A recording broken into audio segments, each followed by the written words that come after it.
Sukuk tabungan ini, Bu, seperti apa sebenarnya profil risiko nasabah yang biasanya tertarik untuk membeli atau disarankan bisa berinvestasi di ST007 ini? Baik, untuk produk sukuk tabungan ini memang profil nasabah yang biasanya membeli produk ini adalah nasabah-nasabah yang memiliki profil risiko konservatif ya. Jadi dia memilih risiko dengan pola investasi yang fluktuasinya rendah, terus juga risikonya relatif lebih rendah.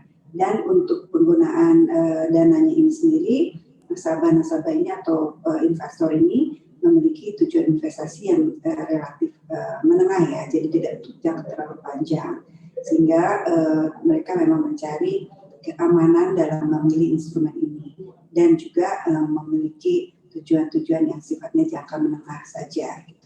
Itu yang umumnya membeli instrumen ini, dan dari beberapa profil investor yang sudah mencoba memilih instrumen ini adalah rata-rata seperti itu, dan mungkin juga baru memulai untuk membeli investasi ini atau memang profilnya juga memang sesuai dengan tipikal dari nasabah itu sendiri.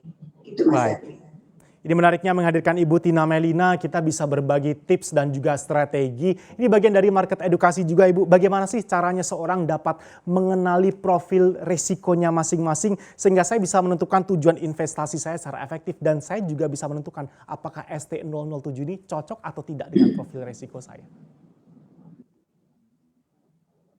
Baik, ya memang kalau kita menyarankan ya dalam tugas kita sebagai advisor, kita sebelum mencocokkan sebuah produk itu kepada investor, kita biasanya banyak ngobrol dulu untuk mengetahui profil dari nasabah itu sendiri, tujuan dari investasinya, kemudian juga profil risiko dari nasabah. Nah, profil risiko ini gimana sih kita bisa tahunya? Memang ada indikator-indikator atau parameter-parameter yang biasanya kita tuangkan dalam bentuk pertanyaan sederhana. Tapi pada intinya profil investor itu hanya kita kategorikan 3 saja, yaitu dia berprofil konservatif, yang cenderung memilih profil risiko investasi yang relatif tidak terlalu fluktuatif, kemudian juga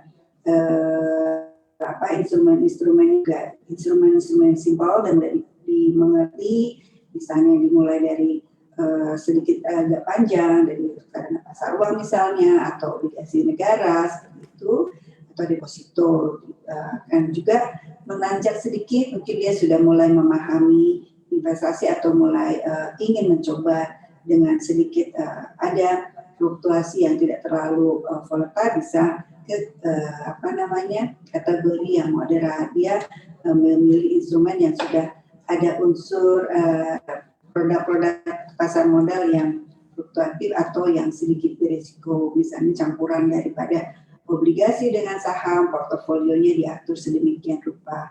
Tapi juga ada yang memang sudah mulai memahami market, sudah mulai memahami emiten-emitennya, terus industrinya, maka kita mulai mengenal mereka sebagai investor dengan profil agresif ya, cenderung lebih berani, cenderung tahan dengan fluktuasi harga di pasar modal, dan mereka memilih instrumen-instrumen yang cukup high risk, tapi tentu dengan high return juga. Contoh-contohnya dia mulai belajar membeli saham melalui reksadana saham, atau langsung membeli saham sendiri, atau instrumen-instrumen lainnya yang memang cukup harus membutuhkan pemahaman.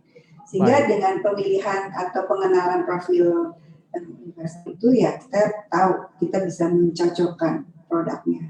Gitu. Ya. Install aplikasi kami CNBC Indonesia di Google Play Store dan App Store untuk mengikuti perkembangan terkini berita bisnis dan ekonomi.